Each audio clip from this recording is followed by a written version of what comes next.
All right, everybody, welcome back. I hope you guys had a nice break, got caught up on emails. We have another great speaker for you. So next up is Pat Strader, who is the founder and CEO of Digital Relativity.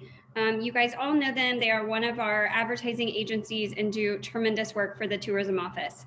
So Pat's bio says he has 23 years of experience. I think that's probably a typo, but Pat has a lot of experience, knows this business really, really well, the ins and outs of everything, and is going to share some insights from you today that are more tactical. So the first two presenters really gave you like a high level, here's where things are. Roger gave you like the federal view, and then George gave us all the data. So Pat's going to give you some really tangible things that you can do to help your business based on the research that you've heard. So I will turn it over to you, Pat. Thank you, Chelsea. I appreciate that. Let me share my screen with everybody.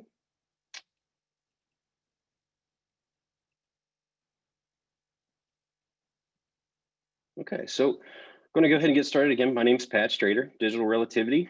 Very honored to be here with you today. I think my first governor's conference was in 1997. And while I would certainly much rather be in person with you, I'm coming to you today from our new office in sunny downtown Fayetteville, West Virginia. We signed paperwork on almost a 4,000 square foot facility on March 1st. So we're still trying to get some things sorted out here, but we have orange walls. I'm going to jump in here real quick. What the data tells us is something that Roger and George just both covered in great detail. And a couple of things to flesh out from that, I think inform some of the tactical discussion. Road trips, 8 and 10 trips this fall are expected to be road trips. These are things that have been bubbling to the surface for quite some time. And this was one that was just in George's presentation, but half the respondents are saying that they feel safe dining and shopping locally.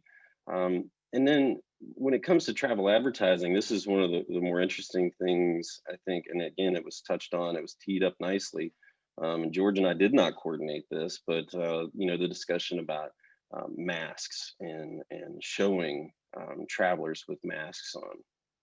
And so, when we take all this incredible data that's available to you through Longwoods, through US Travel, through your tourism leadership office, and CVBs and just leadership in general, there's so much information here that we can use to help inform our strategies and our messaging. And I think that in doing so, we can help alleviate the fears.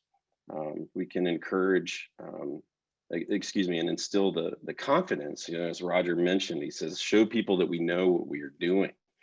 And also encourage that planning that creates that happiness that so many of us need right now. And West Virginia has all the things that folks say that they are looking for: family, friends, outdoor recreation. And so taking those types of things that are creating your messaging and strategies, I'd like to take just a few minutes to talk through some tactical things with you that I think will set you up for success. Many of you may already be doing a lot of these things, but it's always good to revisit them and to make sure that we're all paying attention to the data and the information that's out there about our businesses. So, as we look at the way that travel is going to be, again, with the road trips and things of this nature, it's so important that we all ensure that our data is up to date and correct. And so take time to do that, validate, update. And I think that it's really important for all of us to understand that it's our responsibility as a business owner to ensure that that information is correct. So is your information correct on the West Virginia Tourism Office website, on the CVB websites, your chamber websites?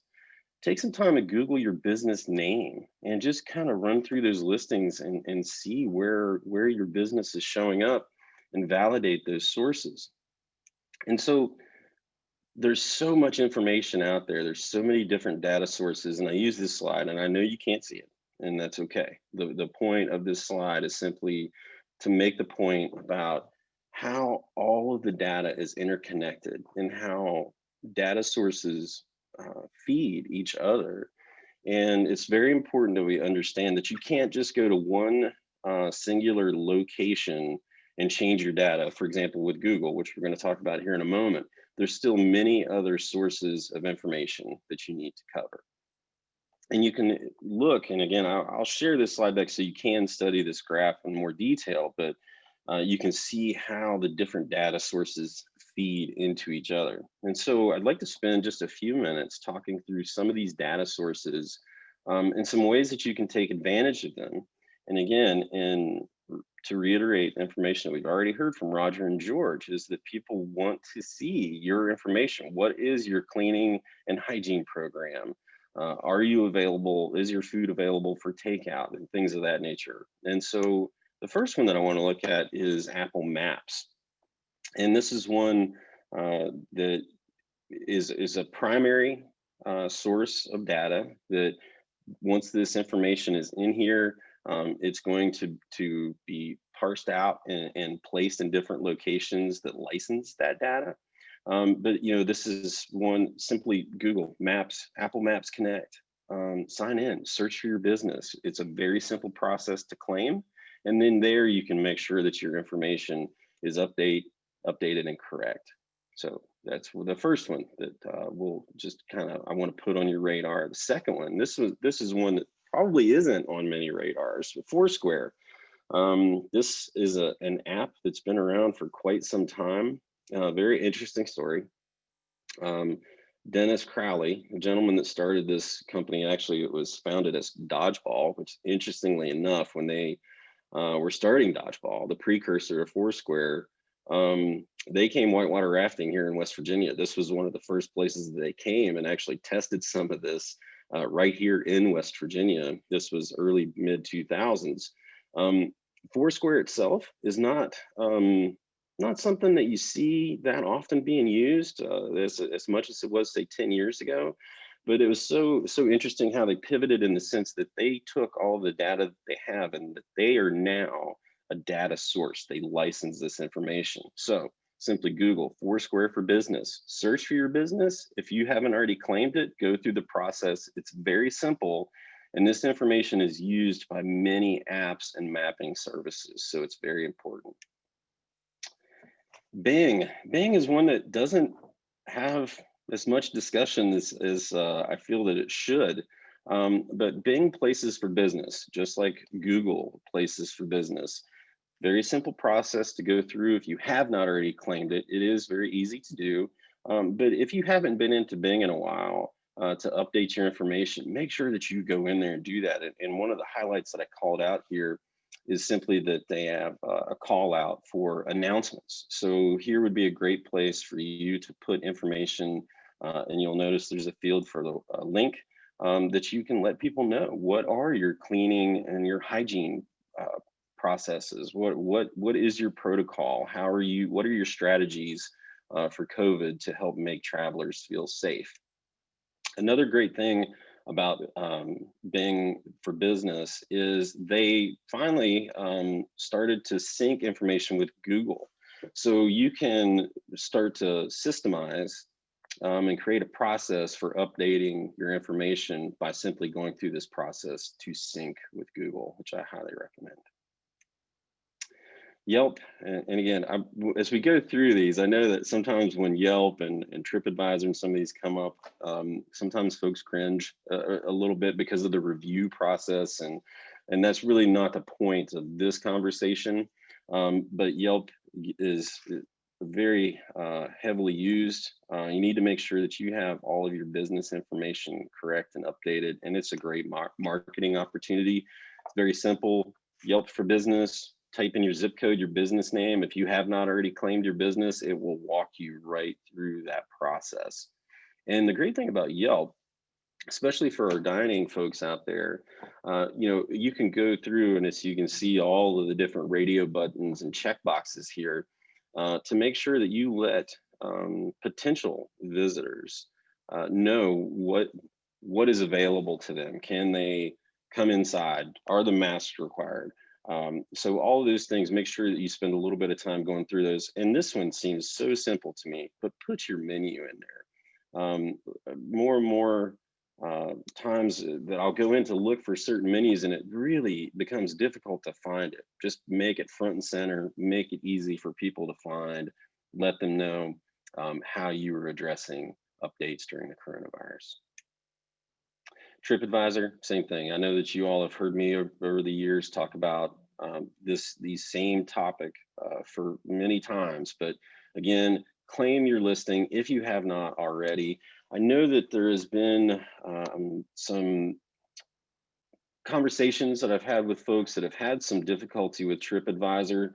And in fact, I went to screenshot because I know that they have COVID updates that are available, but I couldn't get it to show for me. So I'm not sure, whether it's a business type that dictates who can place COVID updates in there. Regardless, whether it's experiencing some glitches or not right now, just with the business interface, please make sure that you go in, claim your business, update your information, and if you see the call outs for the COVID updates, be sure to take advantage of those.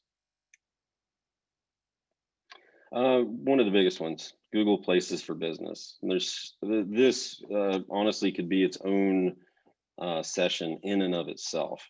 There's so many different aspects to what you can do with Google Places for Business, but just to touch on some of these, this one is certainly not available to all businesses, and not that there's any qualifier. There's just certain business types that they allow and others they don't, and I'm not exactly sure where that line is drawn, but you can go in right onto your dashboard in Google Places for Business. Right front and center, you will see this screen, post your COVID-19 update. Very important to get that information in there. Google, as we all know, is where most people spend their time searching for things, and we want to make sure that you are properly represented and that your updates are front and center. One of the other, this is the screenshot for posting your COVID-19 update.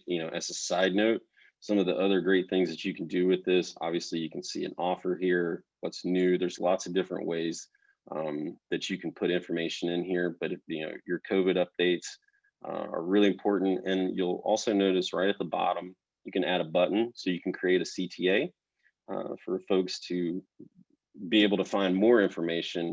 As George mentioned, putting that information on your website.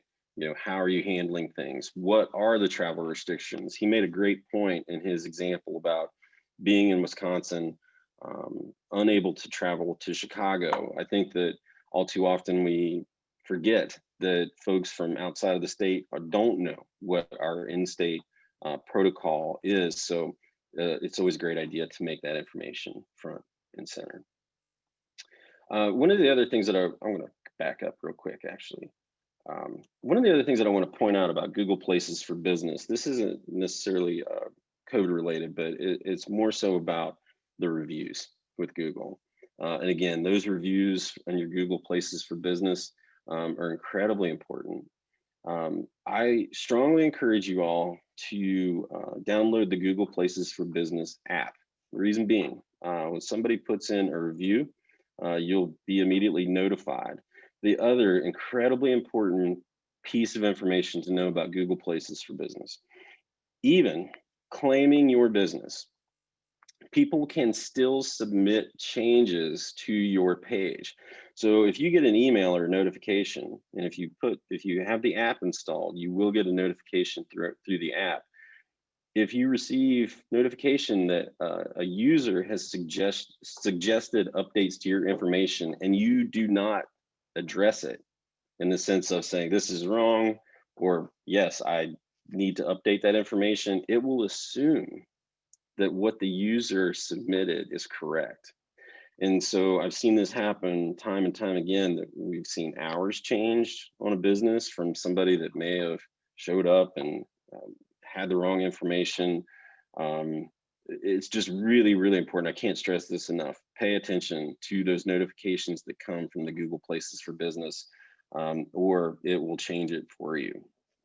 And so these are just a handful. And again, if you go back when you get these slides and you look at that graphic of how all of the information is interconnected related to your business, it is a full-time job to update all of those different locations. That's why I wanted to highlight some of these top services. There are some services that you can use to systematically disperse your information. Yext is one of these. You can go in and it just has tons of different places to ensure that all of them are covered.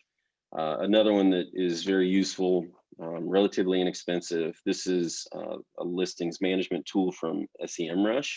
And I highly recommend looking at those as an option. But as a first step, please go and look at some of those sources that we covered in those slides to make sure that your information is correct. And with that, I know that our time is limited. I know that there are a lot of questions that come about, in some of these conversations, because all the services can be very different in how they operate. So if you have questions, you can text them to me, and we will be responding to them as they come in. Obviously, not while we're here together on Zoom, but if you have questions, we will be sure that you get answers to those. As I know it can be somewhat daunting. But as we look at all the data, again, that's been presented, the travel trends, it is imperative that we all take responsibility for our information.